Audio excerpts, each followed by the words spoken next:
राजस्थान उपचुनाव की 7 विधानसभा सीटों पर 13 नवंबर को वोटिंग के बाद एग्जिट पोल आ चुका है, जिनमें सबसे पहले अगर बात करें झुंझुनू विधानसभा सीट की, तो यहाँ पर बीजेपी की तरफ से राजेंद्र भांबू, कांग्रेस की तरफ से अमित ओला और निर्दलीय के रूप में राजेंद्र गूढ़ा चुनावी मैदान में है। यहाँ पर 2024 के उपचुनाव में लगभग 66% मतदान हुआ है। इससे पहले 2023 की विधानसभा चुनाव में लगभग 71% मतदान हुआ था, यानी कि 2024 के उपचुनाव में यहाँ पर 5% कम मतदान हुआ है। 2024 के उपचुनाव में झुंझुनू विधानसभा सीट पर कांग्रेस के अमित ओला चुनाव जीतते हुए नजर आ रहे हैं।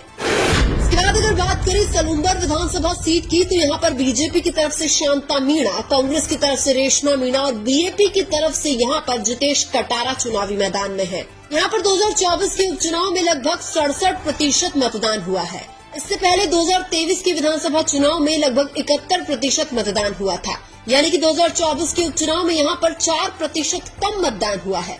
2024 के उपचुनाव में सलूम्बर विधानसभा सीट पर बीएपी के जितेश कटारा चुनाव जीतते हुए नजर आ रहे हैं। इसके बाद अगर बात करें रामगढ़ विधानसभा सीट की, तो यहाँ पर बीजेपी की तरफ से सुखवंत सिंह और कांग्रेस की तरफ से आर्यन जुबैर चुनावी मैदान में है। यहाँ पर 2024 के उपचुनाव में लगभग 75% मतदान हुआ है। इससे पहले 2023 के विधानसभा चुनाव में लगभग 77% मतदान हुआ था, यानी कि 2024 के उपचुनाव में यहाँ पर 2% कम मतदान हुआ है। 2024 के उपचुनाव में रामगढ़ विधानसभा सीट पर कांग्रेस के आर्यन जुबैर चुनाव जीतते हुए नजर आ रहे हैं। इसके बाद अगर बात करें दौसा विधानसभा सीट की, तो यहाँ पर बीजेपी की तरफ से जगमोहन मीणा और कांग्रेस की तरफ से दीनदयाल बैरवा चुनावी मैदान में है। यहाँ पर 2024 के उपचुनाव में लगभग 62% मतदान हुआ है। इससे पहले 2023 के विधानसभा चुनाव में लगभग 74% मतदान हुआ था, यानी कि 2024 के उपचुनाव में यहाँ पर 12% कम मतदान हुआ है। 2024 के उपचुनाव में दौसा विधानसभा सीट पर बीजेपी के जगमोहन मीणा चुनाव जीतते हुए नजर आ रहे हैं।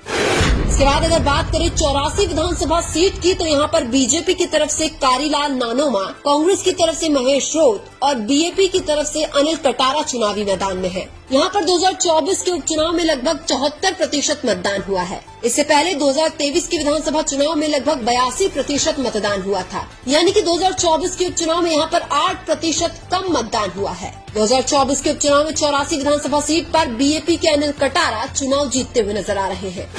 इसके बाद अगर बात करें खीसर विधानसभा सीट की, तो यहाँ पर बीजेपी की तरफ से रेवंत राम डांगा, कांग्रेस की तरफ से रतन चौधरी और आरएलपी की तरफ से कनिका बेनीवाल चुनावी मैदान में है। यहाँ पर 2024 के उपचुनाव में लगभग 76% मतदान हुआ है। इससे पहले 2023 के विधानसभा चुनाव में लगभग 73% मतदान हुआ था, यानी कि 2024 के उपचुनाव में यहाँ पर 3% ज्यादा मतदान हुआ है। 2024 के उपचुनाव में खीसर की विधानसभा सीट पर आरएलपी की कनिका बेनीवाल चुनाव जीतती हुई नजर आ रही है।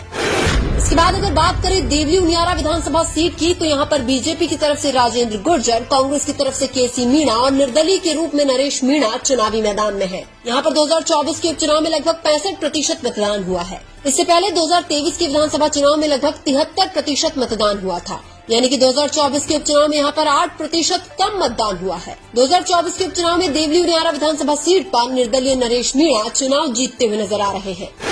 लेकिन आपके अनुसार राजस्थान उपचुनाव में 7 सीटों पर कौन कौन चुनाव जीत रहा है, कमेंट करके जरूर बताएं। वीडियो अच्छा लगा तो लाइक कीजिए और हमारे चैनल मीणा की आवाज को सब्सक्राइब कीजिए। धन्यवाद।